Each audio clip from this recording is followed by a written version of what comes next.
Inequalities के question में either और में काफी सारे स्टूडेंट्स कंफ्यूज होते हैं, बट इस वीडियो के बाद सारे के सारे कंफ्यूजन दूर हो जाएंगे। सबसे इंपॉर्टेंट बात हमें याद रखनी है, आइदर और अगर आप ऑप्शन मार्क करना चाहते हैं तो आपके कंक्लूजन्स में एलिमेंट सेम होना चाहिए और दोनों कंक्लूजन गलत होना चाहिए। अब थर्ड कंडीशन जो आती है वो हमारे पास दो केसेस से आती है। पहला, जब रिलेशन आपका कोई भी डिफाइंड ना हो, और दूसरा आपका रिलेशन डिफाइंड हो। रिलेशन नॉट डिफाइंड मतलब एलिमेंट्स के बीच ऑपोजिट साइन निकल कर आए, जैसे हम स्टेटमेंट में देख सकते हैं ए और सी के बीच ऑपोजिट साइन आ रहे हैं, दैट मींस ए और सी के बीच हम रिलेशन डिटरमाइन नहीं कर सकते। बट पॉसिबल रिलेशन क्या हो सकते हैं, या तो ए आपका लेसर हो जाएगा, या ए ग्रेटर हो जाएगा, या ए और सी बराबर हो जाएंगे। तो जब रिलेशन डिफाइंड ना हो तो आप आइदर और तभी मार्क कर सकते हैं जब दो कंक्लूजन्स को मिलाकर तीनों साइन हमें मिल रहे हो। जैसे मेरे पास एग्जांपल है, पहला कंक्लूजन गलत होगा, दूसरा गलत होगा क्योंकि कोई भी रिलेशन नहीं मिल रहा और एलिमेंट हमारे सेम हो गए, तो आइदर और की पहली दो कंडीशन फॉलो हो गई।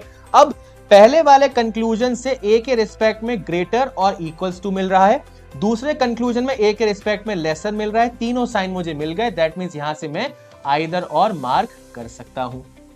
ठीक है, दूसरा केस हमारा क्या कहता है, जब लेसर इक्वल या ग्रेटर इक्वल का रिलेशन हमें मालूम हो। जैसे अगर मैं ए से डी तक जाना चाहता हूं तो मुझे रिलेशन क्या मिलेगा, ए इज ग्रेटर इक्वल डी। तो अब ऐसे कंक्लूजन जिनको मिलाकर गिवन रिलेशन आ जाए वो आपको आइदर और दे देंगे। जैसे ये गलत हो जाएगा क्योंकि ग्रेटर इक्वल का रिलेशन है, एलिमेंट्स आपके सेम हो गए, पहली दो कंडीशन फुलफिल कर गई।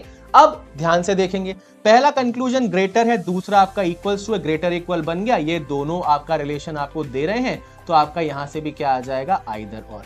ठीक है भाई, तो आई होप इनइक्वालिटी आइदर और में अब कोई कंफ्यूजन नहीं होगा। तो ऐसे कॉन्सेप्ट्स के लिए बने रहिए text book super coaching banking channel पर।